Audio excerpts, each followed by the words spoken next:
A year ago, my life had collapsed around me. I'd worked myself into exhaustion. My father died suddenly, and my relationships were in turmoil. Little did I know at the time, out of my greatest despair was to come the greatest gift.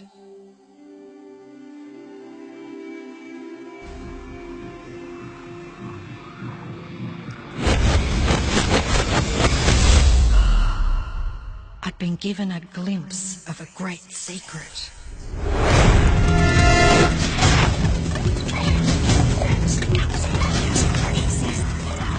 I began tracing the secret back through history.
I couldn't believe all the people who knew this.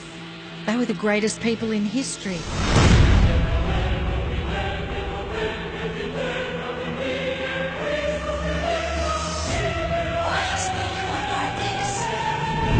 All I wanted to do was share the secret with the world. I began searching for people alive today who know the secret. One by one, they began to emerge.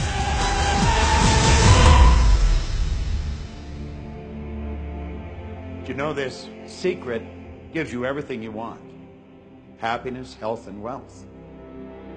You can have, do, or be anything you want. We can have whatever it is that we choose. I don't care how big it is. What kind of a house do you want to live in? Do you want to be a millionaire? What kind of a business do you want to have? Do you want more success? What do you really want? I've seen many miracles take place in people's lives.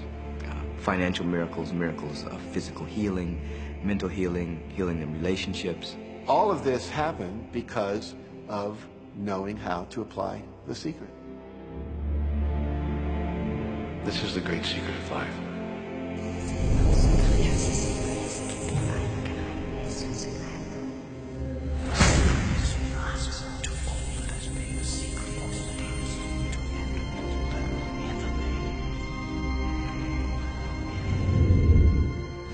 You've probably been sitting there wondering, what is the secret?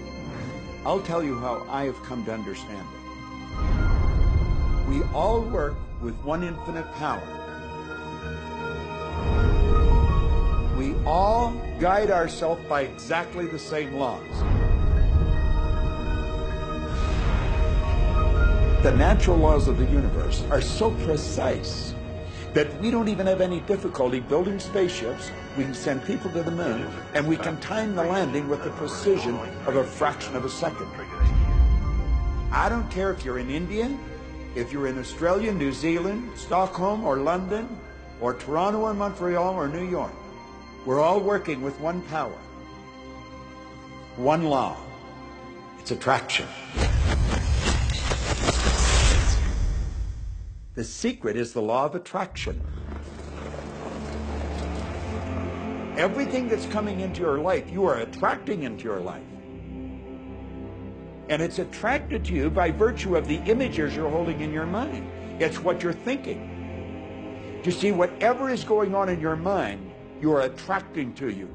Now, wise people have always known that. You can go right back to the ancient Babylonians. They've always known this. It's a small, select group of people. Why do you think that 1% of the population earns around 96% of all the money that's being earned? Do you think that's an accident? It's no accident. It's designed that way. They understand something. They understand the secret. And you are being introduced to the secret. The simplest way for me to look at the law of attraction is if I think of myself as a magnet, and I know that a magnet will attract to it. Very basically put, the law of attraction says that like attracts like, but we're really talking at a level of thought. Our job as humans is to hold on to the thoughts of what we want, make it absolute clear in our minds what we want, and from that we start to invoke one of the greatest laws in the universe, and that's the law of attraction. You become what you think about most, but you also attract what you think about most. If you see it in here, you're going to hold it here. And that principle can be summed up in 3 simple words. Thoughts become things. What most people don't understand is a thought has a frequency. Every thought has a frequency. We can measure a thought. And so if you're thinking that thought over and over and over again, or if you're imagining in your mind, okay, having that brand new car, having the money that you need, building that company, finding your soulmate, if you imagine what that looks like, you're emitting that frequency on a consistent basis. Thoughts are sending out that magnetic signal that is drawing the parallel back to you. See yourself living in abundance, and you will attract it. It always works. It works every time with every person. Here's the problem. Most people are thinking about what they don't want, and they're wondering why it shows up over and over and over again. The law of attraction doesn't care whether you perceive something to be good or bad, or whether you don't want it or whether you do want it. It's responding to your thoughts. So if you're sitting there looking at a mountain of debt, feeling terrible about it, that's the signal you're putting out into the universe. Wow, I feel really bad because of all this debt I've got. You're just affirming it to yourself. You feel it on every level of your being. That's what you're going to get more of.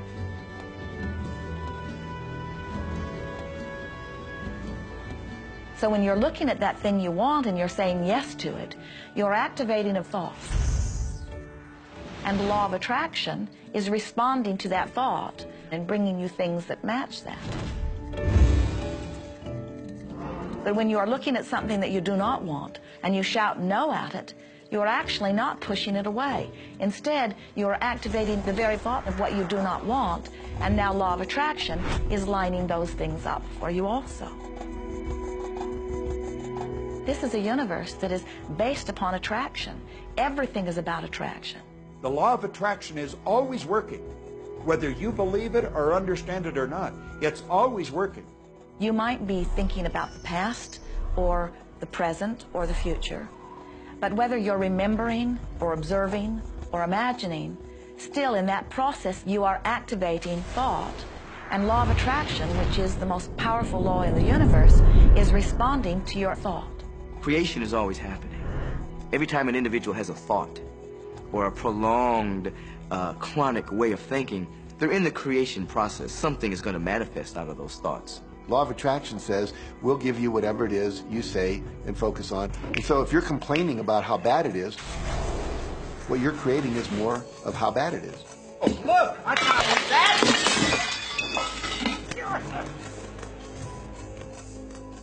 I had a student named Robert.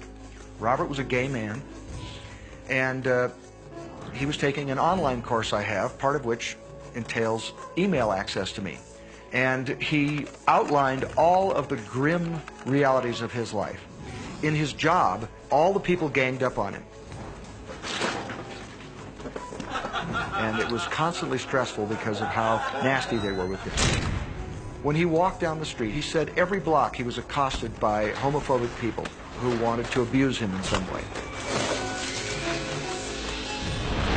He was wanting to become a stand-up comedian. And when he went out and did a stand-up comedy job, everybody heckled him about being gay. And his whole life was one of a lot of unhappiness and misery, and it all focused around this idea of being attacked because he was gay. I began to teach him that he was focusing on what he did not want. I directed him back to his email that he sent me and said, read it again. Look at all the things you do not want that you're telling me about. And I can tell you're very passionate about this. When you focus on something with a lot of passion, it makes it happen even faster. And then he really started taking this thing about focusing on what you want to heart. And he began really trying it.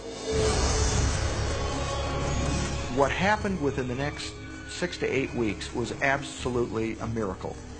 He said that all the people in his office that had been harassing him either transferred to another department, quit working at the company, or started totally leaving him alone, and he began to love his job. He noticed that when he was walking down the street that nobody came up to him and harassed him anymore. They just weren't there. I'm a very, very gay man. When he went and did his stand-up comedy routines, he started getting standing ovations and nobody was heckling him.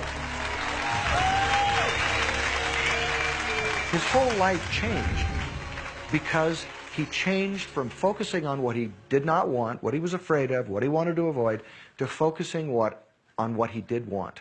So we may be very positive in our outlook and orientation, and we tend to attract positive people and positive events and circumstances. We may be very negative in our orientation, or very angry, in which case we tend to attract negative, angry people and negative, angry circumstances. And so you end up attracting to you the predominant thoughts that you're holding in your awareness, whether those thoughts are conscious or whether they're unconscious. That's the rub. If you look very carefully when it comes to the secret and the power of our mind and the power of our intention in our daily lives, it's all around us. All we got to do is open our eyes and look. You see law of attraction evidenced in your society when you see that the one who speaks most of illness has it, when you see that the one who speaks most of prosperity has it. Law of attraction is evident everywhere around you if you are understanding what it is. It has to do with you being a magnet, attracting thought, attracting people, attracting events, attracting lifestyle. Indeed, everything that you bring into your experience, you bring because of this powerful law of attraction. I mean, I'm not talking to you from the point of view of just wishful thinking or imaginary craziness. I'm talking to you from a deeper, basic understanding. Quantum physics really begins to point to this discovery. It says that you can't have a universe without mind entering into it, that the mind is actually shaping the very thing that is being perceived. Now, if you don't understand it, doesn't mean you should reject it. You don't understand electricity, probably. First of all, no one even knows what electricity is, and yet you enjoy the benefits of it. Do you know how it works? I don't know how it works, but I do know this, that you can cook a man's dinner with electricity, and you can also cook the man. People oftentimes, when they begin to understand the great secret, become frightened of all of these negative thoughts that they have. Two things they need to be aware of. One, it has been proven now scientifically that an affirmative thought is hundreds of times more powerful than a negative thought. So that eliminates a degree of worry right there.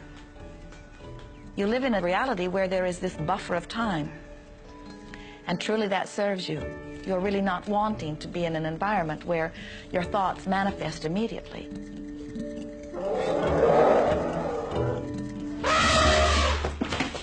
The evidence is long in coming, and that is really a good thing. So you want to become aware of your thoughts, you want to choose your thoughts carefully, and you want to have fun with this, because you are the masterpiece of your own life.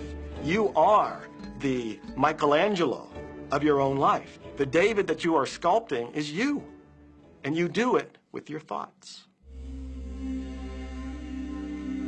The leaders in the past who had the secret wanted to keep the power and not share the power. So they kept people ignorant of the secret. People went to work, they did their job, they came home. They were on a treadmill with no power because the secret was kept in the few. We live in a universe in which there are laws. Just as there's a law of gravity, if you fall off a building, it doesn't matter whether you're a good person or a bad person, you're gonna hit the ground. Everything that's around you right now in your life, including the things you're complaining about, you've attracted. Now, I know at first blush that's going to be something that you hate to hear. You know, you're going to immediately say, I didn't attract the car accident. I didn't attract this particular client. I didn't particularly attract the debt. I didn't attract whatever it happens to be that you're complaining about. And I'm here to be a little bit in your face and to say, yes, you did attract it. And this is one of the hardest concepts to get. But once you've accepted it, it's life transforming. This is part of the overall giant secret here. And most of us attract by default. We just think that we don't have any control over it. Our thoughts are on autopilot, our feelings are on autopilot, and so everything is just brought to us by default. Now, if this is your first time to hear this, it may feel like, oh, I have to now monitor my thoughts. This is going to be a lot of work. It will seem like that at first, but that's where the fun begins. We do not encourage that you try to monitor your thoughts. That will sort of make you crazy. There are so many thoughts coming to you from so many different directions about so many different subjects. That's where your emotional guidance system comes in. Your emotions, your emotional guidance system is what helps you to understand what you're thinking. So your thoughts cause your feelings. The emotions are this incredible gift that we have to let us know what we're attracting. There are only two emotions from our perspective. One feels good and one feels bad. You call them all sorts of different things, but essentially, all of those negative emotions, whether you call it guilt or anger or frustration, all feel much the same. They do not feel good. And all of those are guidance saying that which you are thinking about right now is not in line with what you are really wanting. On another level, it's called bad frequency or bad vibes or whatever you want to call it. The one that feels good, that feeling of hope or happiness or love, that good feeling, that positive emotion, is guidance saying that which you are thinking right now is in alignment with what you are wanting. So it's really so simple. It's right there. The answer is, what am I attracting right now? Well, how do you feel? I feel good. Well, good. Keep doing that. Our feelings are a feedback mechanism to us about whether we're on track or not, whether we're on course or off course. The better you feel, the more in alignment you are. The worse you feel, the more out of alignment you are. What you are doing as you are moving through the variety of your day-to-day experience is you are offering thoughts that are literally formulating your future experience. And you can tell by the way you feel if the things that you're moving toward will please you when you get there.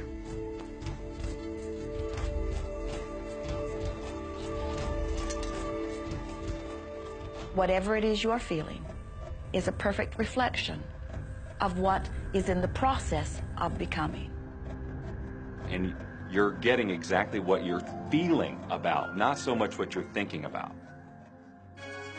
That's why people, if they stub their toe out of bed, they tend to spiral.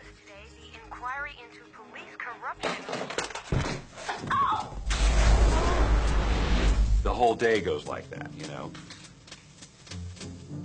They have no clue that a simple shifting of their emotions can change their entire day and life. If you start out having a good day and you're in that particular happy feeling, as long as you don't allow something to change your mood, you're going to continue to attract, by the law of attraction, more situations, circumstances, people that sustain that happy feeling. Good days, bad days, rich get richer, poor get poorer. It's all about what these people are predominantly and continually feeling. You can begin right now to feel healthy. You can begin to feel prosperous. You can begin to feel the love that's surrounding you, even if it's not there. And what will happen is the universe will correspond to the nature of your song.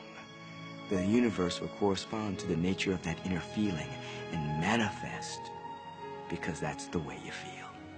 So basically what you focus on with thought and feeling is what you attract into your experience, whether or not it's something you want. What you think and what you feel and what manifests is always a match. every single time, no exception. It's hard to swallow. But when we can begin to open ourselves up to that, the ramifications are awesome. It means that whatever thought has done in your life, it can be undone through a shift in your awareness.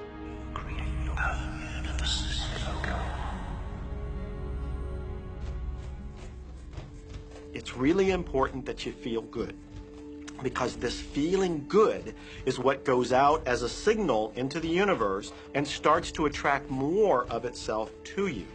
So the more you can feel good, the more you will attract the things that help you feel good, and it'll keep bringing you up higher and higher. When you're feeling down, do you know that you can change it like that? Put on a beautiful piece of music. Start singing. That'll change your emotion. Or think of something beautiful. Think of a baby. Maybe one you love. And dwell on it. Really keep that thought in your mind. Block everything out but that thought. I guarantee you'll start to feel good. This principle applies to your family pet, for instance, which I believe are wonderful because they put you in a great emotional state. When you feel love for your pet, that's a great state of love that's going to bring goodness into your life. What a gift that is. And when you begin to get the hang of this, when you begin to guide your thoughts based upon the way they feel, and you begin to notice the correlation between what you're feeling and thinking and what's coming back to you, before you know it, you will know that you are the creator of your own reality. And those who are watching from a distance will stand in amazement at the perfect life you live. Since I learned the secret and started applying it to my life has truly become magical. I think the kind of life that everybody dreams of, and I live on a day-to-day basis. I live in a $4.5 million mansion. I have a wife to die for.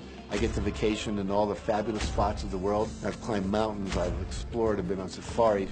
And all of this happened and continues to happen because of knowing how to apply the secret. Life can be absolutely phenomenal, and it should be, and it will be, when you start using the secret.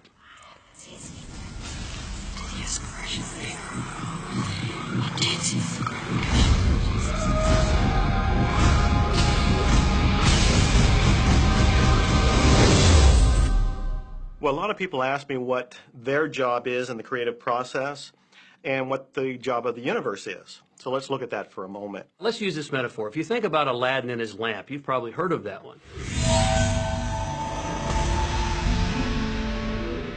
I mean, Aladdin picks up the lamp, and he dusts it off, and out pops the genie.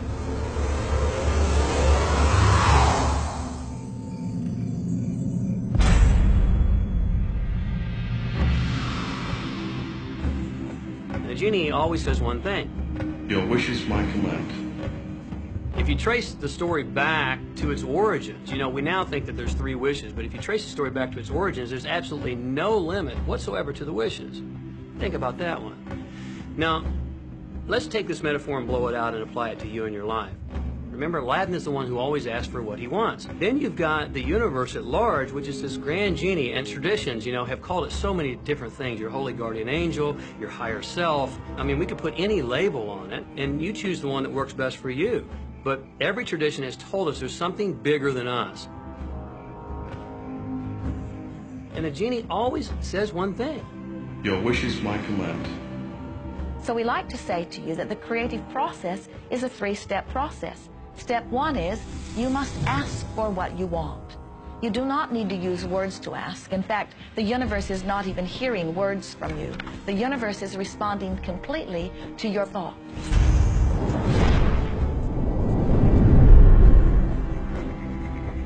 What do you really want?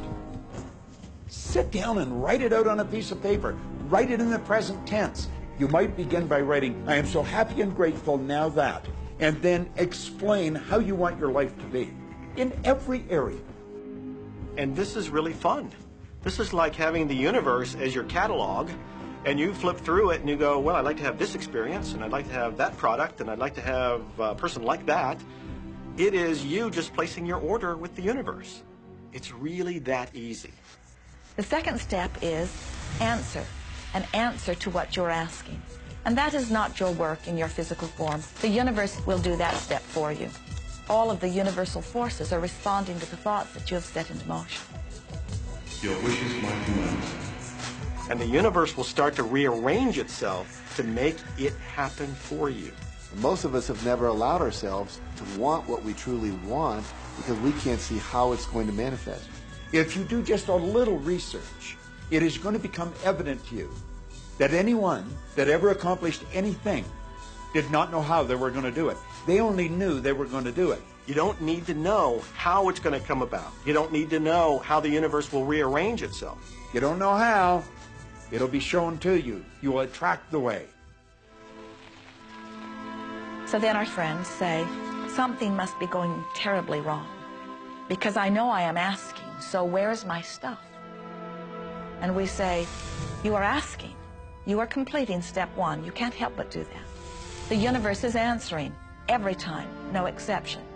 But there is another step that you must understand, and it is called step 3, which is the receiving step, which means you must bring yourself into alignment with what you're asking for. When you're in alignment with what you want, you feel wonderful. That's what enthusiasm is. That's what joy is. That's what appreciation is. That's what that feeling of passion is. But when you are feeling despair or fear or anger, those are strong indicators that you are not right now in alignment with what you're asking for. And so when you begin to realize that the way you feel is everything, and you begin to direct your thoughts based upon how they feel, little by little, you can find the feeling place of it, and now you are one with it, and now it must manifest into your experience.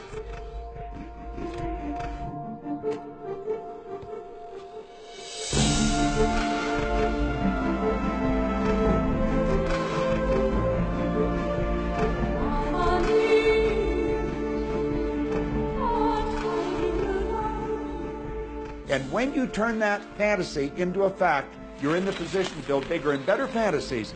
And that, my friend, is the creative process. So the law of attraction, the study and practice of the law of attraction is just figuring out what will help you generate the feelings of having it now. Go test drive that car. Go shop for that home. Get in the house. Do whatever you have to do to generate the feelings of having it now and remember them. Whatever you can do to do that will help you to literally attract it. It could be you wake up and it's just there, it's manifest.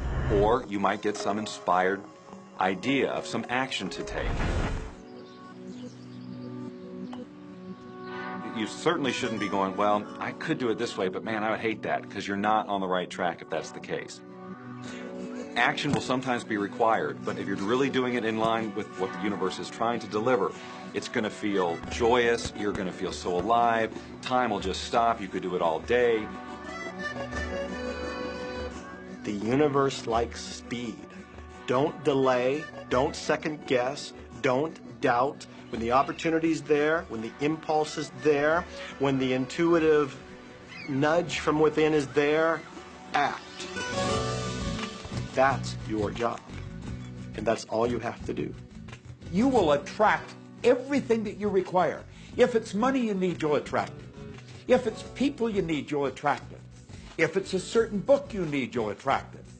You've got to pay attention to what you're attracted to. Because as you hold images of what you want, you're going to be attracted to things and they're going to be attracted to you. But it literally moves into physical reality with and through you. And it does that by law. You can start with nothing. And out of nothing, and out of no way, a way will be made. Think of this, a car driving through the night, the headlights only go 100 to 200 feet forward, and you can make it all the way from California to New York driving through the dark because all you have to see is the next 200 feet.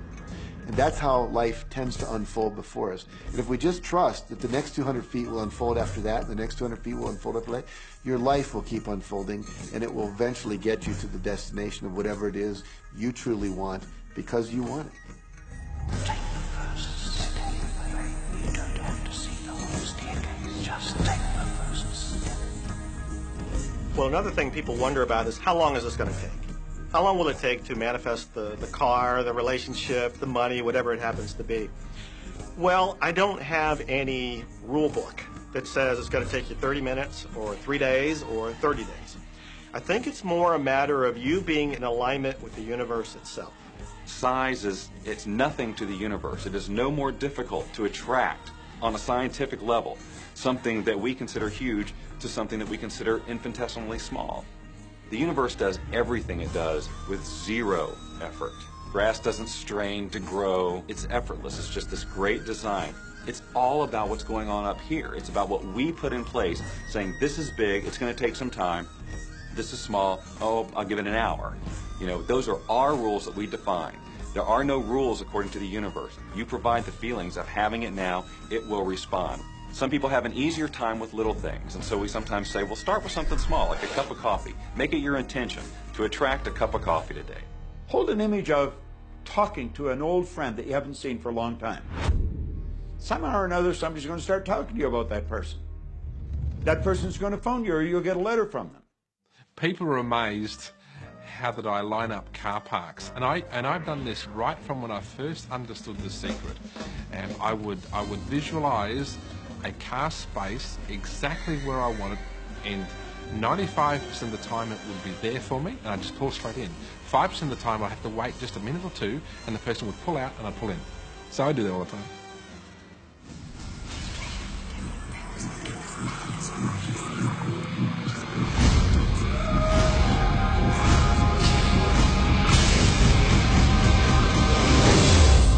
A lot of people feel stuck or in prison or confined by their current circumstances. And I'm trying to point out that whatever your circumstances right now, that is only your current reality. And current reality will begin to change as a result of watching this and beginning to use The Secret. But sometimes it feels like you're stuck because you continue to think the same thoughts over and over again. And so you tend to get the same results over and over again. And the reason is because most people offer the majority of their thought in response to what they are observing. You see, if you're just looking at what is, then you're just thinking about what is. And when you think about what is, law of attraction gives you more of it. And then if you just observe what is, then you're just thinking about what is. And law of attraction gives you more of what is. And then if you just observe what, we've been over this, haven't we? You have to find a way that you are approaching what is through a different vantage point. Most people look at their current state of affairs and they say, this is who I am. That's not who you are. That's who you were. You see, if you look at your current state of affairs right now, let's say, for instance, that you don't have a lot of money in your bank account, or you don't have the relationship that you want, or your health and fitness isn't up to par. That's not who you are. That's the residual outcome of your past thoughts and actions. So we're constantly living in this residual, if you will, of the thoughts and the actions we've taken in the past. When you look at your current state of affairs and define yourself by that, then you doom yourself to have nothing more than the same in the future. All that we are is the result of what we have thought. Okay, what can you do right now to begin to turn your life around? I'll tell you 2 or 3 things. Start making a list of things to be grateful for. Start with that, because this shifts your energy. It starts to shift your thinking. Where before this exercise, you might be focusing on what you don't have, and you might be focusing on your complaints, and you might be focusing on whatever the problems are. When you do this exercise, you start to go in a different direction. You start to be grateful for all the things that you feel good about. Gratitude is absolutely the way to bring more into your life. Every man knows that when his wife's appreciating him for the little things he does, what does he want to do? He wants to do more. It's always about appreciation. It pulls things in. It attracts support. I've said for many years that whatever we think about and thank about, we bring about. Because that's that feeling that you have to have, you know. And so for me, it's been such a powerful exercise every morning to get up and say thank you. Every morning when my feet hit the floor, thank you. And then I start running through what I'm grateful for as I'm going to brush my teeth and do the things I do in the morning. And I'm not just thinking about them and doing some rote routine, but I'm putting it out there and I'm feeling the feelings of gratitude. Because as soon as you start to feel differently about what you already have, you will start to attract more of the good things, more of the things you can be grateful for. Because you can look around and say, well, look, I don't have the car I want, I don't have the house I want, I don't have the health I want, I don't have the spouse I want. Oh, back up, back up. Those are all the things you don't want. Focus on what you already have that you're grateful for. And it might be you have the eyes to watch this. It might be the clothes that you have. Yes, you might prefer something else, and you might get something else pretty soon if you start feeling grateful for what you have. I think everybody goes through times when they say, oh man, things aren't working right, or things are going bad, and there were some things going on in my family, and I found a rock. I was just sitting here holding this rock. You might see me carrying around. I found a rock. I stuck it in my pocket, and I said, you know what? Every time I touch this rock, I'm going to think of something that I'm grateful for. And so every morning when I get up in the morning, I pick it up off the dresser, I put it in my pocket, and I go through the things that I'm grateful for. At night, what do? You empty your pocket, and there it is again. And I've had some different experiences with that. I've had some amazing experiences. I had a guy from South Africa, and he saw me drop it. He said, what is that? Well, what's that? I explained it to him, so he started calling it a gratitude rock. Gratitude rock. 2 weeks later, I got an email from him from South Africa. And he said, my son is dying from a rare disease. It's a type of hepatitis. He said, would you send me 3 gratitude rocks? Now, they're just rocks I found off the street, you know? So I said, sure. I had to make sure that the rocks were very special. And so I went out to the stream, looked, picked out the right rocks, and sent them off to him. 4 or 5 months later, I get an email from him. He said, my son's better. He's doing terrific. And he said, but you need to know something. He says, we've sold over 1,000 rocks at $10 a piece as gratitude rocks, and we've raised all this money for charity. Thank you very much. And so it's very important to be in an attitude of gratitude, as I call it. Another thing that I would suggest that you do right now to turn your life around, and this is so huge that I can't find the words to describe just how powerful this can be for you.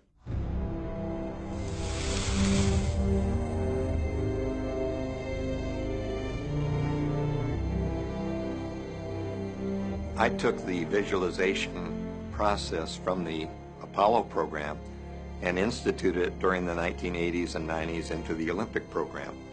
And it was called Visual Motor Rehearsal. When you visualize, then you materialize. And the interesting thing about the mind is we took Olympic athletes and then hooked them up to sophisticated biofeedback equipment and had them run their event only in their mind. Incredibly, the same muscles fired in the same sequence when they were running the race in their mind as when they were running it on the track. How could this be? Because the mind can't distinguish whether you're really doing it or whether it's just a practice. I think if you've been there in the mind, you'll go there in the body. When you're visualizing, when you've got that picture playing out in your mind, always and only dwell upon the end result.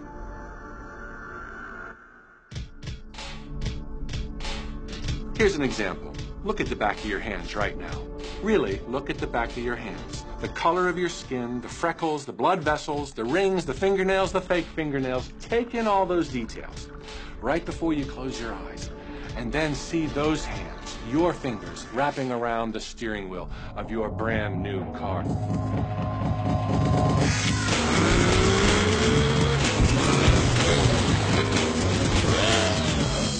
This is such a holographic experience, so real in this moment, that you don't even feel like you need the car because it feels like you already have it. It's the feeling that really creates the attraction, not just the picture or the thought. And I think for a lot of people, they think, well, if I think positive thoughts, or if I visualize having what I want, that'll be enough. But if you're doing that and still not feeling abundant or feeling, loving and joyful, then it doesn't, from my mind, really create the power of the attraction. This is where the secret actually moves into action. You put yourself in the feeling place of really being in that car, not, oh, I wish I could get that car, or someday I'll have that car, because that's a very definite feeling associated with that. It's not in the now, it's not, it's in the future. If you stay in that feeling, it will always be in the future. Feel the joy, feel the happiness, no matter how silly it seems in that dark and quiet room, and you're going, woohoo! Do it! A lot of people will say, come on, do I have to do that? How bad do you want change?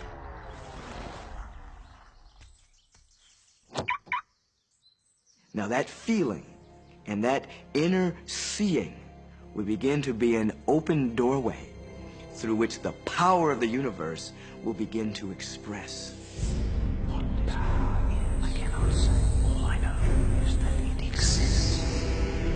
Our job is not to figure out the how. The how will show up out of the commitment and the belief in the what. The hows are the domain of the universe. It always knows the shortest, quickest, fastest, most harmonious way between you and your dream. If you turn it over to the universe, you will be surprised and dazzled by what is delivered to you. This is where magic and miracles happen. Well, I would say you want to do this virtually daily, but my disclaimer is this should never be a chore. What's really bottom line importance here to the whole secret is feeling good. You want to feel exhilarated by this whole process. You want to be high, happy, in tune as much as possible. The only difference between people who really are living this way and people who aren't, living in the magic of life, is that the people who are living in the magic of life have habituated ways of being. They have habituated this process, and magic happens with them wherever they go because they remember it and they do it all the time, not as a one-time event.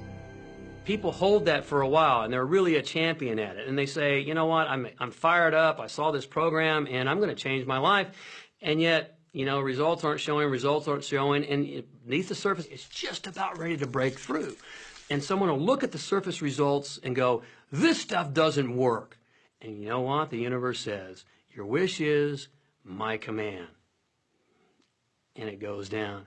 Knowing the law of attraction, I wanted to really put it to use and to see if it was, what would happen. And in 1995, I started to create something called a vision board, where I take something that I would want to achieve, or something that I want to attract, like a car or a watch or the soulmate of my dreams, and I put a picture of what I wanted up on this board called the vision board. And every day I would sit in my office and I would look up at this board and I would start to visualize. I would really get into the state of having already acquired it. And I was getting ready to move as we put all the furniture, all the boxes put into storage. And I made 3 different moves over a period of 5 years. And then I ended up in California and bought this house, renovated it for a year, and then had all the stuff brought from my former home 5 years earlier. One morning, about 7:30 in the morning, my son comes into my office, and one of the boxes that was sealed for 5 years was right at the doorstep. And my son, Keenan, was sitting on the box, banging away at the box, and I said, sweetheart, will you please stop me? I'm doing some work here. And he says, what's in the boxes, Daddy? And I said, well, honey, those are my vision boards. What's a vision board? I said, well, it's where I put all my goals up. I cut them out and I put all my goals up as something that I want to achieve in my life. And of course, at 5.5 years old, he didn't understand it. So I said, sweetie, let me just show you, because that'll be the easiest way to do it. And so I cut the box open. And when I pulled up the vision boards, there was a picture on there of a home that I was visualizing 5 years earlier. And what was shocking to me was we were living in that house, not a house like it. I bought my dream home, renovated it, and didn't even know it. But I looked at that house, I started to cry because I was just blown away. Why are you crying? Honey, I finally understand how the law of attraction works. I finally understand the power of visualization. I finally understand everything that I've read, everything that I've worked with my whole life, the way I've built companies. It worked for my home as well. And I bought our dream home and didn't even know it.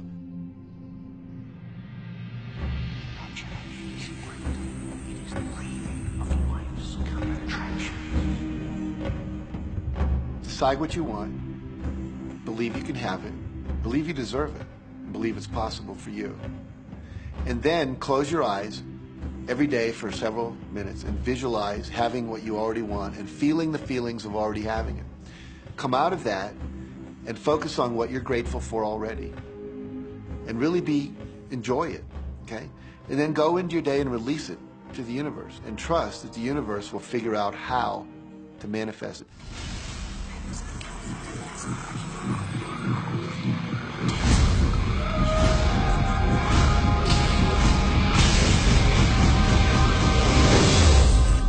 No, The Secret was definitely a real transformation for me because I grew up in a family where my dad was very negative, thought that rich people were people that had ripped everyone off, thought that anyone who had money, must have deceived somebody. And so I grew up with a lot of beliefs about money, that if you had it, it made you bad. Only evil people have money. And, money doesn't grow on trees. That was a big one. Who do you think I am, Rockefeller? That was one of his favorite phrases.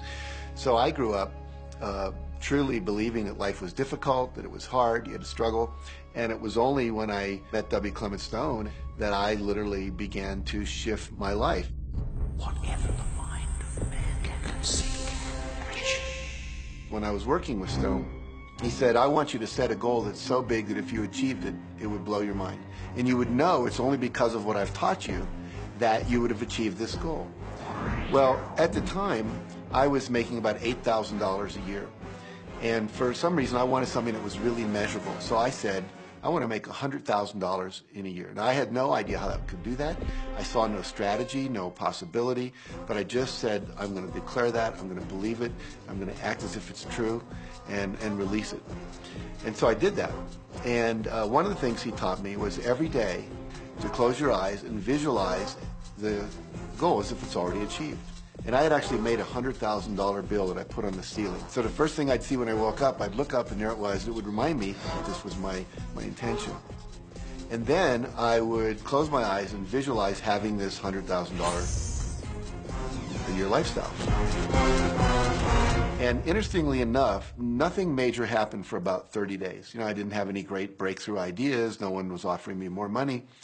And all of a sudden, I was in the shower. It was about 4 weeks into it, and I had a $100,000 idea. It just came right into my head.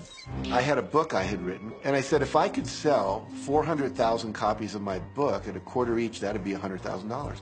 Now, the book was there, but I never had this thought.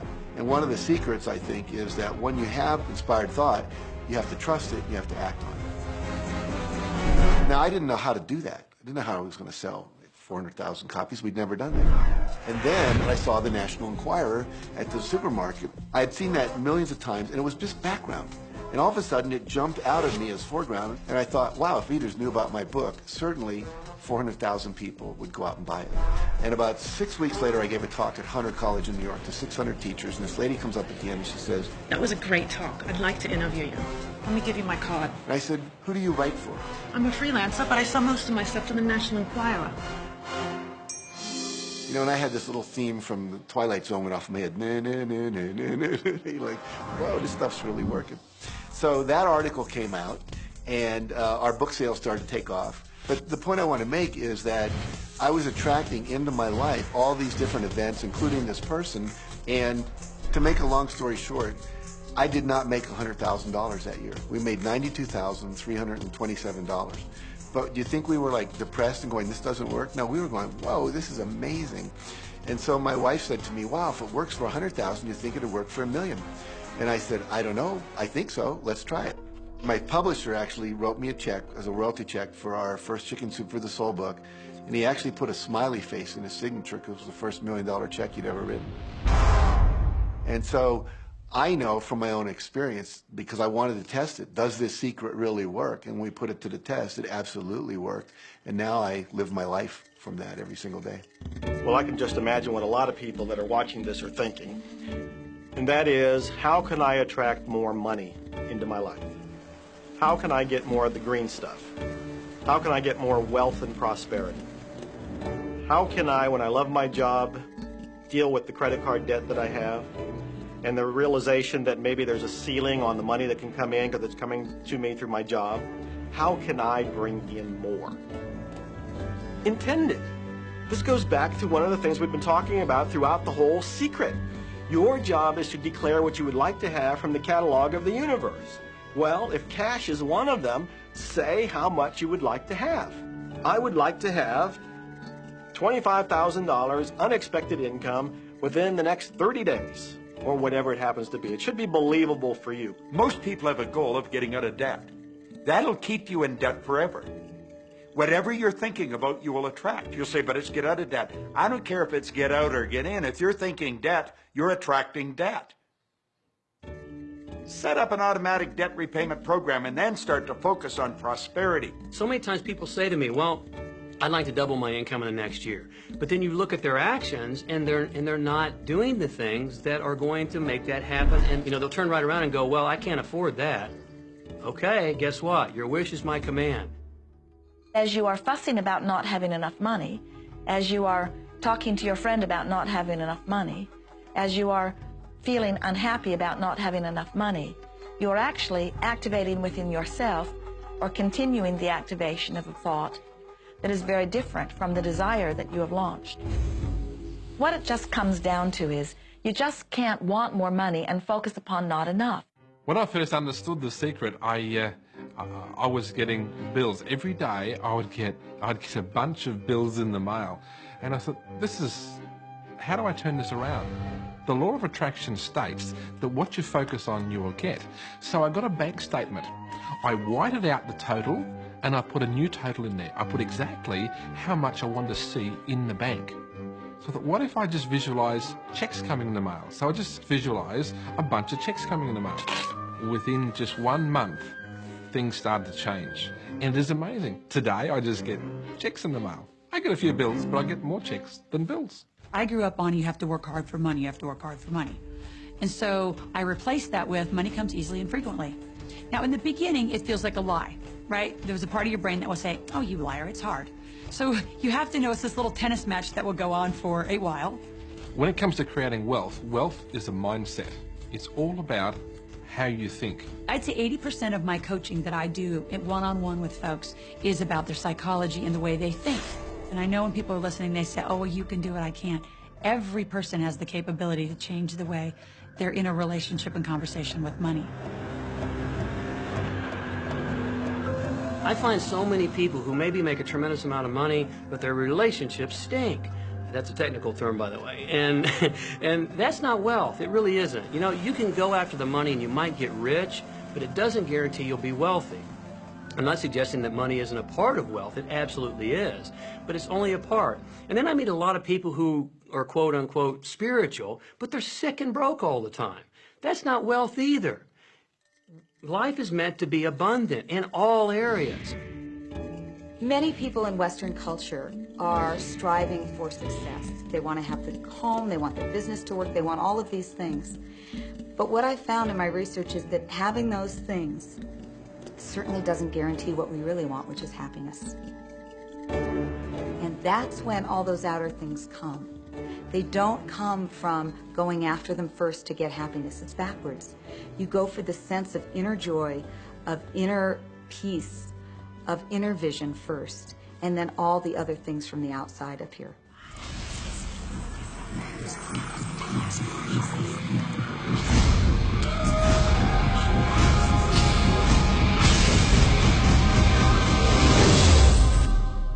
The secret means for me actually that we are creators of our universe, and that every wish of what we want to create will manifest in our life.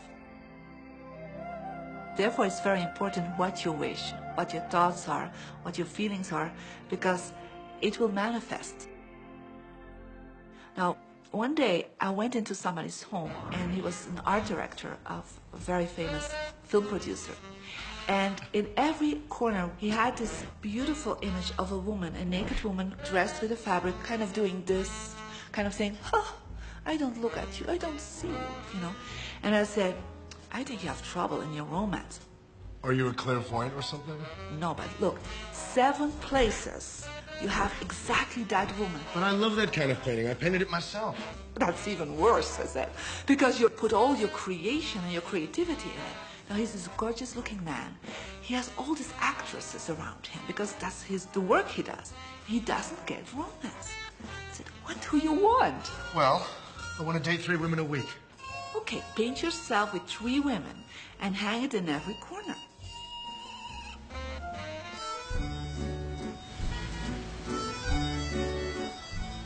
6 months later, I see him in Europe and said, how is your love life? Great. They just call me. They all want to date me. Because that's your wish. Now I have like 3 dates a week. They're fighting over me. Good on you. But I really want to stabilize a little bit. I want marriage, and I want romance. Well, paint it, okay? So he painted a beautiful romantic relationship. And a year later, he got married and is very happy. Because he put another wish out. But he wished it in himself for years, but it did not happen. Because his wish could not manifest because the outer level of himself, his house, was just contradicting himself all the time. So if you know this knowledge, you should start playing with it. Inside relationships, it's important to first understand who's coming into the relationship. And I don't mean about your partner, I mean about you. How can you ever expect anyone else to enjoy your company if you don't enjoy your own company? And so, again, the law of attraction, or the secret, is about bringing that into your life, and you've got to get really, really clear. Here's the question I would ask you to consider. Do you treat yourself the way that you want other people to treat you? You become the solution for you. Don't now you owe me and you need to give me more. Instead, give more to yourself. Take time off to give to yourself, in a sense, to fill yourself up to fullness, to where now you can overflow in giving.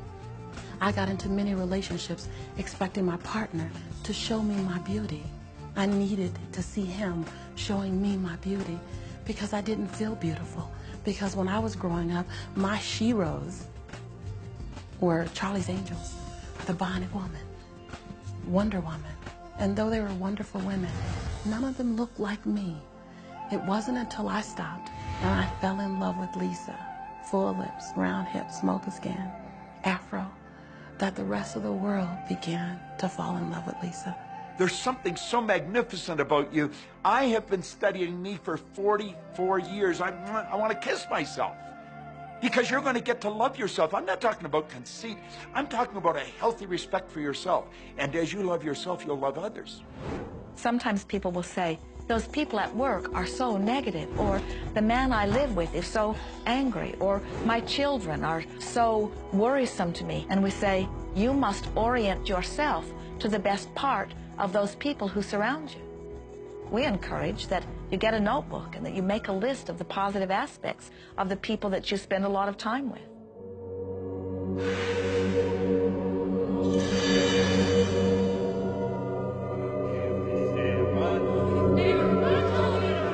There could be someone that you have a terrible experience with, a terrible relationship with.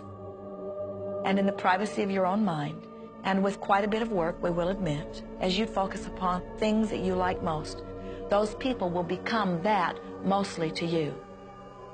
And even though you cannot create in their reality, if they are in a mood or an attitude that doesn't match the mood or attitude that you have about them, they'll zig while you zag. Law of attraction will not put you in the same space together. Your frequencies don't match up. If you knew your potential to feel good, you would ask no one to be different so that you can feel good. You would free yourself of all of that cumbersome impossibility of needing to control the world, or control your mate, or control your child. You are the only one who creates your reality. For no one else can think for you. No one else can do it. It is only you. Every bit of it you.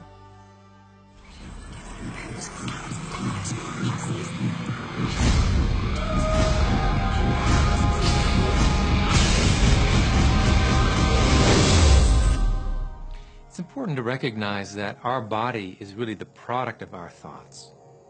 We're beginning to understand in medical science the degree to which the nature of thoughts and emotions actually determines the physical substance and structure and function of our bodies.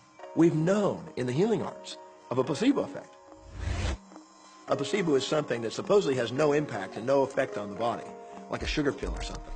You tell the patient that this is just as effective, and what happens is the placebo has the same effect, if not greater effect, than sometimes the medication is supposed to be designed for that effect. So they found out that the human mind is the biggest factor in the healing arts. more so than sometimes the medication.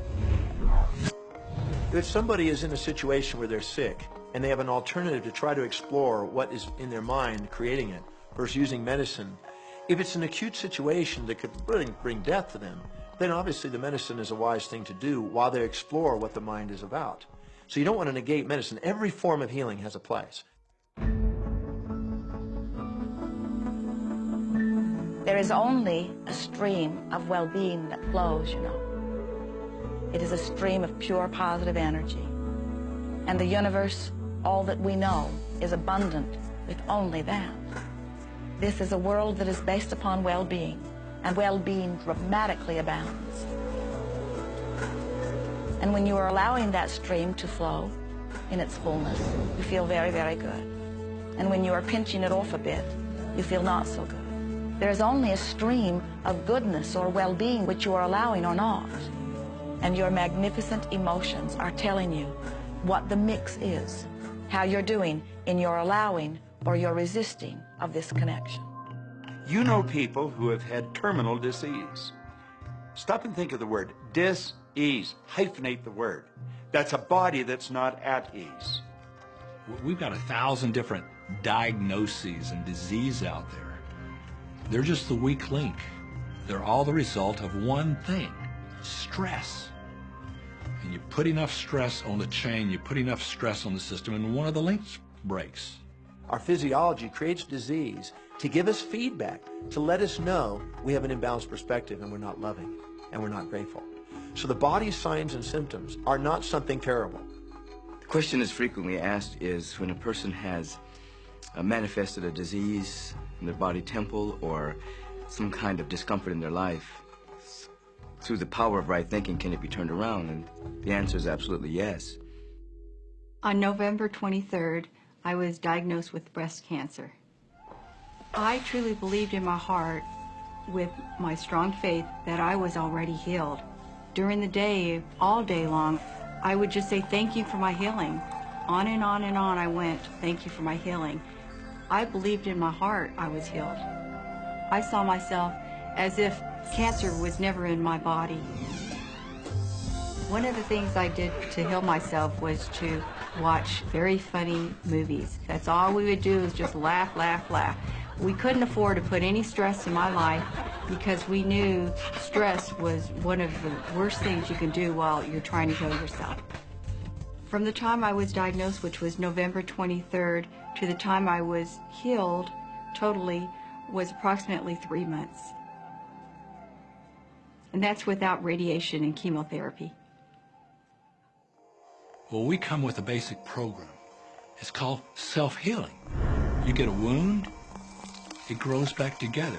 You get a bacterial infection, the immune system comes and takes care of those bacteria and heals it up. The immune system is made to heal itself. Disease cannot live in a body that's in a healthy emotional state. Your body is casting off millions of cells every second, and it's creating millions of new cells. In fact, literally, parts of our body are replaced every day. Other parts take a few months, other parts a couple of years. But within a few years, we have a brand new physical body. If you have a disease and you're focusing on it and you're talking to people about it, you're going to create more disease cells. See yourself living in a perfectly healthy body. Let the doctor look after the disease. Can you feel the difference between having painful arthritis in your hips and feeling fearful about it? Or having painful arthritis in your hips and feeling hopeful about it? The difference between fearful and hopeful is the difference between recovery or not. Happier thoughts lead to essentially a happier biochemistry, a happier, healthier body. Negative thoughts, stress, have been shown to seriously degrade the body and the functioning of the brain, because it's our thoughts and emotions that are continuously reassembling, reorganizing, recreating our body. Remove physiological stress from the body, and the body does what it was designed to do. It heals itself. I've seen kidneys regenerated. I've seen cancer dissolved. I've seen eyesight improve and come back. I always say that incurable means curable from within. You can change your life and you can heal yourself.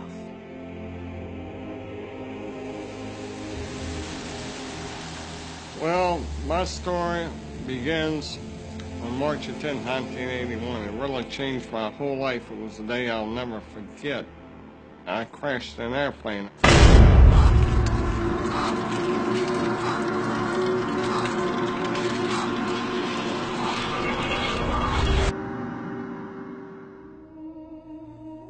I ended up in the hospital completely paralyzed. My spinal cord was crushed. I broke the first and second cervical vertebrae. My swallowing reflex was destroyed. I couldn't eat or drink. My diaphragm was destroyed. I couldn't breathe. All I could do was blink my eyes. The doctors, of course, said all my life I'd be a vegetable. All I'd do is blink my eyes the rest of my life. That's the picture they saw of me, but it didn't matter what they thought. The main thing was what I thought.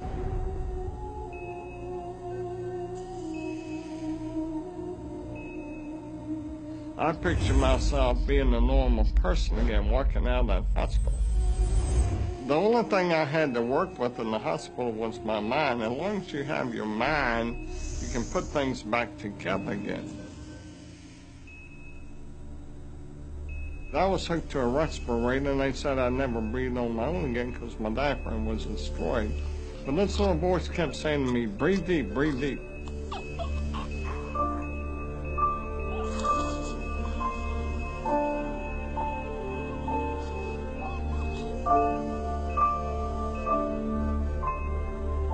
Finally, I was weaned from it. They were at a loss for an explanation. See, I could not afford to allow anything to come in my mind that would distract me from my goal and from my vision.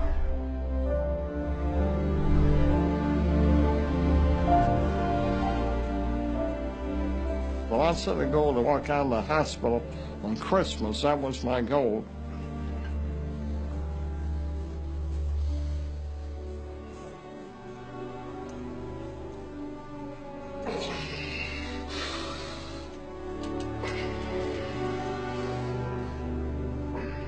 Eight months later, I walked out of the hospital on my own 2 feet.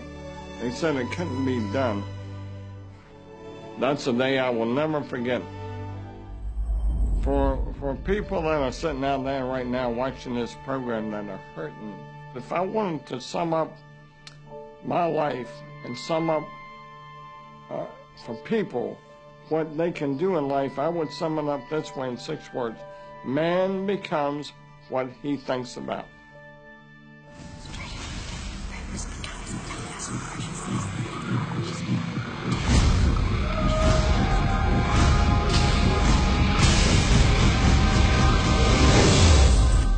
We notice that there are so many people who are living life in a very conditional way. They look out and they see things that are wonderful and they say, yes, we want more of those. We would vote for that. We would support that with our time and energy and money.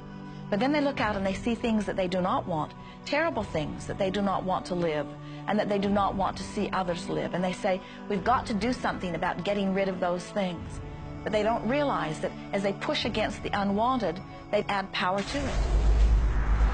In this world, there is a war against poverty and a war against cancer and a war against teenage pregnancy and a war against terrorism and a war against violence and a war against terrorism. We mentioned that there's a war against terrorism, and all of this pushing against is only adding to, because you can't say no and make it go away. When you shout no, law of attraction is lining that up.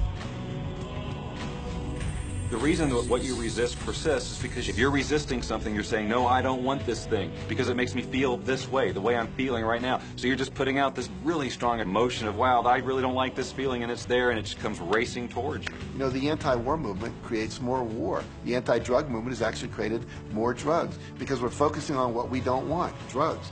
People will say, well, shouldn't I focus upon that? That is true. And we say, that is like saying, because someone gave their attention to something they did not want long enough that now it is manifested, I should do it too. And we say, we don't really understand that reasoning. Mother Teresa was brilliant. She said, I will never attend an anti-war rally. If you have a peace rally, invite me. You know, she knew. She understood the secret. I mean, look what she manifested in the world. So if you're anti-war, be pro-peace. If you're anti-hunger, be pro people having more than enough to eat. If you're anti a particular politician, be pro his opponent. Often elections are tipped in the favor of the person that people are really against because he's getting all the energy and all the focus. You want to focus on what you want, not what you don't want. It's okay to notice what you don't want because that gives you contrast to say, well, this is what I do want. But the fact is that the more you talk about what you don't want or talk about how bad it is, read about all of that all the time, and then say, oh, how terrible it is, well, you're creating more of that. You know, so many times people say to me, well, James, I have to be informed. Maybe you have to be informed, but you don't have to be inundated. Learn to become still and to take your attention away from what you don't want and all the emotional charge around it and place the attention on what you wish to experience. I always say when the voice and the vision on the inside become more profound and more clear and loud than the opinions on the outside, you've mastered your life. You are not here to try to get the world to be just as you want it to be. You are here to create the world around you that you choose, while you allow the world as others choose it to be, to exist also.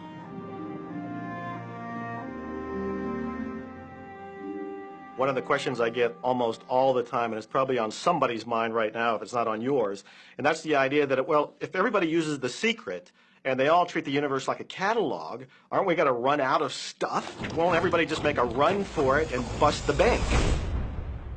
What's beautiful about the teaching of the Great Secret is that there's more than enough to go around for everyone.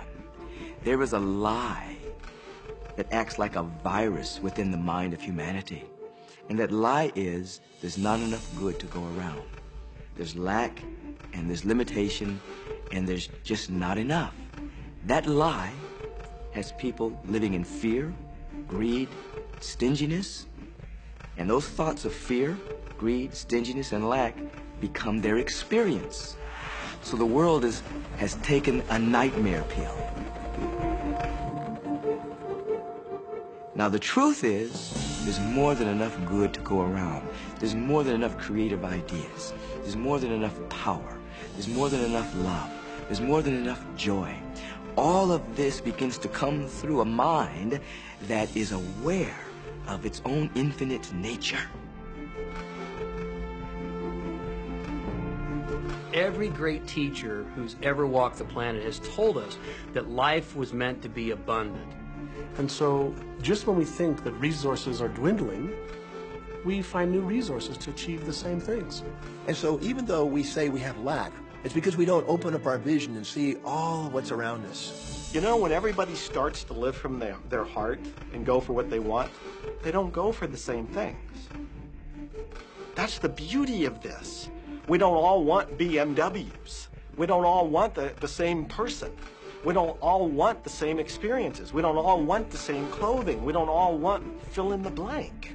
There's enough for everyone. If you believe it, if you can see it, if you act from it, it will show up for you. That's the truth. So let the variety of your reality thrill you as you get to choose from among it those things that you're wanting. And when you see something that you want in your experience, think about it. Find the feeling place of it. Get inside of it. Talk about it and write it down. Write a script about it. Make it your reality by becoming a match to it. And when you see those things that you're not wanting in your experience, do not talk about them. Don't write about them. Don't join groups that worry about them. Don't push against them. Do your best to ignore them. Remove your attention from the things that you do not want, while you give your undivided attention to the things that you do want. Most of the leaders in the past missed the great part of the secret, which is empowering and sharing with others. This is the best time to have ever been alive in history. It's the first time we've ever had the power to gain knowledge at our fingertips.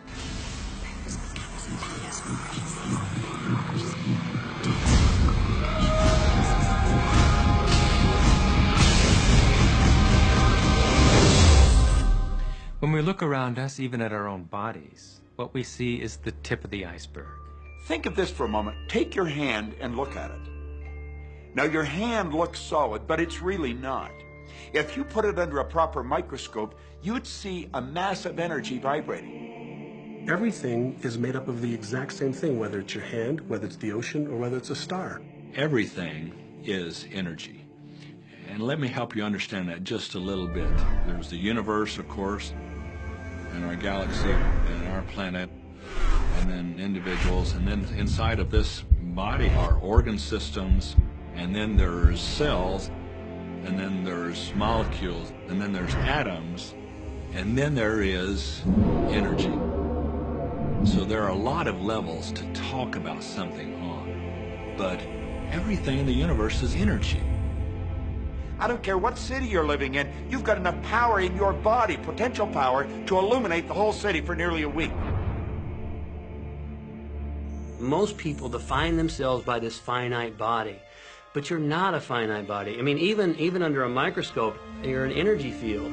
Well, what we know about energy is this. You go to a quantum physicist and you say, what creates the world? And he or she will say, energy. Well, describe energy. Okay, it can never be created or destroyed. It's always was, always has been.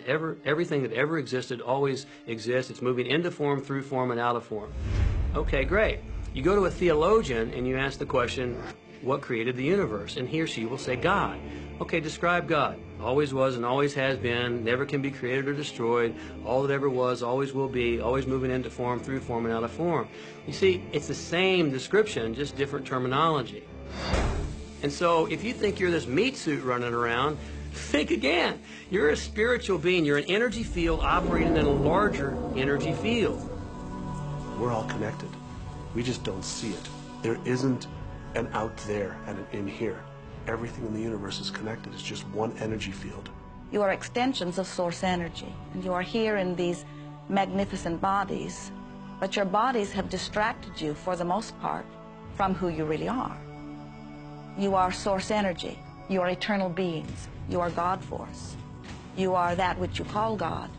Scripturally, we could say that we are the image and the likeness of God. We could say we are another way that the universe is becoming conscious of itself. We could say that we are the infinite field of unfolding possibility. All of that would be true. Every great tradition has told you that you were created in the image and the likeness of the creative source. That means that you have God potential and power to create your world, and you are. You are. And maybe you've created things to this point that are wonderful and worthy of you, and maybe you haven't. The question I'd ask you to consider is, do the results you have in your life, are they what you really want? And are they worthy of you? If they're not worthy of you, then when would now be the right time to change those? Because you have the power to do that.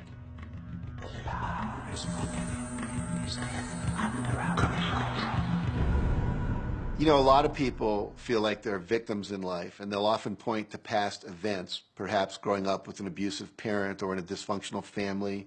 And I would add as a parenthesis here that most psychologists believe that about 85% of families are dysfunctional, so it's like all of a sudden you're not so unique. My parents were alcoholics, my dad abused me, my mother divorced him when I was 6. From the age of 13 to 18, I was involved in street gangs. I had a severe motorcycle accident. I was homeless at one point in Dallas. I lived in poverty for 15 years in Houston. When I was a child, I had learning difficulties, and I was considered learning disabled, and I was told I would never read, write, or communicate, never amount to anything, not go very far in life. I mean, that's almost everybody's story in some form or not. So that's just called so what. The real what is, what are you going to do now? What do you choose now? Because you can either keep focusing on that or you can focus on what you want. And when people start focusing on what they want, what they don't want falls away. And that part expands and the other part disappears. We are wanting you to come to the place where you're beginning to offer your thought deliberately, where you're guiding your thoughts on purpose, where you are the creator of your own experience because you are the manager of your own thought. The beautiful thing about the law of attraction is that you can begin where you are, and you can begin to think, real thinking, and you can begin to generate within yourself a feeling tone of harmony and happiness. The law will begin to respond to that. So now you start to have different beliefs, like there is more than enough in the universe, or you have the belief that everything goes right for me. Or you have the belief that I'm not getting older, I'm getting younger. We can create it the way we want it by using the law of attraction. And you can break yourself free from your hereditary patterns, cultural codes, social beliefs, and prove once and for all that the power within you is greater than the power that's in the world. Some of you may be thinking, well, that's very nice, but I can't do that, or she won't let me do that, or he'll never let me do that, or I haven't got enough money to do that, or I'm not strong enough to do that, or I'm not rich enough to do that, I'm not. Every single I'm not is a creation. Whether you can or you can't, you are right. Are there any limits to this? Absolutely not. We are unlimited beings. We have no ceiling. The capabilities and the talents and the gifts and the power that is within every single individual on this planet is unlimited.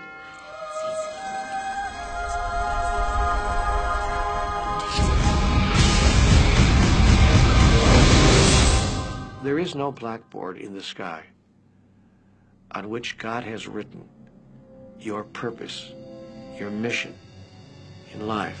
There's no blackboard in the sky that says, Neil Donald Walsh, a handsome guy who lived in the first part of the 21st century, who, colon, then there's a blank, you know, and all I have to do to really understand what I'm doing here, why I'm here, is to find that blackboard and find out what God really has in mind for me. But the blackboard doesn't exist. So your purpose is what you say it is. Your mission is the mission you give yourself.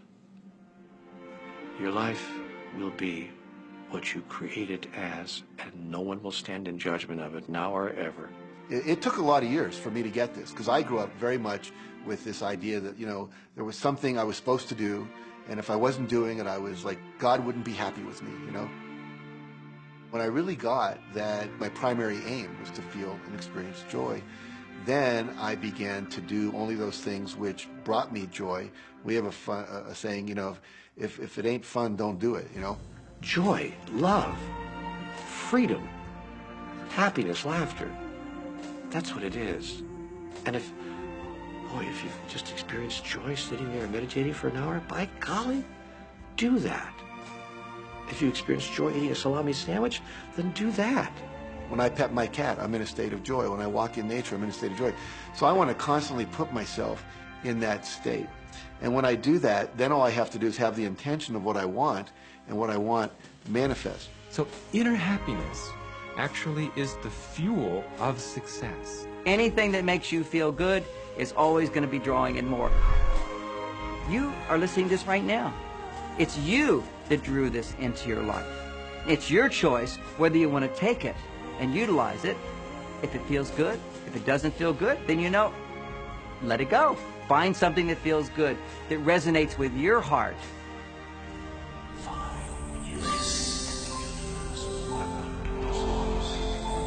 Joseph Campbell said, follow your bliss. We think those are the best words we have ever heard spoken from a human tongue. And if one could follow one's bliss, you would follow the trail to abundance and well-being on all subjects. Enjoy life with us, because life is phenomenal. It's a magnificent trip. You will live in a different reality, a different life, and people will look at you and say, what do you do different than me? Well, the only thing that is different is that you work with a secret. And then you can do and have and be things that people will say that's impossible for you to do and have and be. We're really now moving into a new era. It's the era where the last frontier is not space, as Star Trek would say, but it's going to be mind.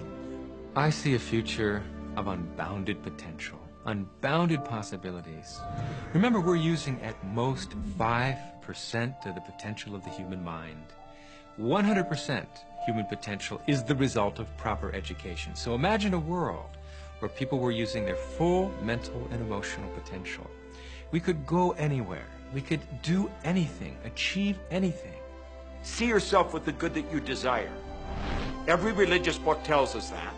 Every great book on philosophy, every great leader, all the avatars who have ever lived. Go back and study the wise ones. Many of them have been presented to you in this program. You know what? They all understood one thing. They understood the secret. Now you understand it. And the more you use it, the more you'll understand it. You may be feeling that it would be easier to be hearing these words if they had come to you the first day of your experience upon this earth. And if we were talking to you on your first day of physical life experience, we would say to you, welcome to planet Earth.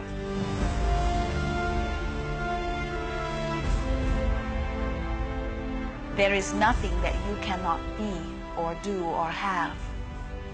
You are a magnificent creator, and you are here by your powerful and deliberate wanting to be here. Go forth, giving thought to what you are wanting, attracting life experience to help you decide what you want, and once you have decided, giving thought only unto that. Most of your time will be spent collecting data that will help you decide what it is you want. But your real work is to decide what you want and then to focus upon it. For it is through focusing upon what you want that you will attract it. That is the process of creating. I believe that you're great, that there's something magnificent about you. Regardless of what has happened to you in your life, regardless of how young or how old you think you might be, the moment you begin to think properly, there's something that is within you, there's power within you that's greater than the world, it will begin to emerge. It will take over your life. It will feed you. It will clothe you. It will guide you, protect you, direct you, sustain your very existence if you let it. Now that is what I know for sure.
About this. Have fun with it. There is nothing you are supposed to do, only that which you want to do.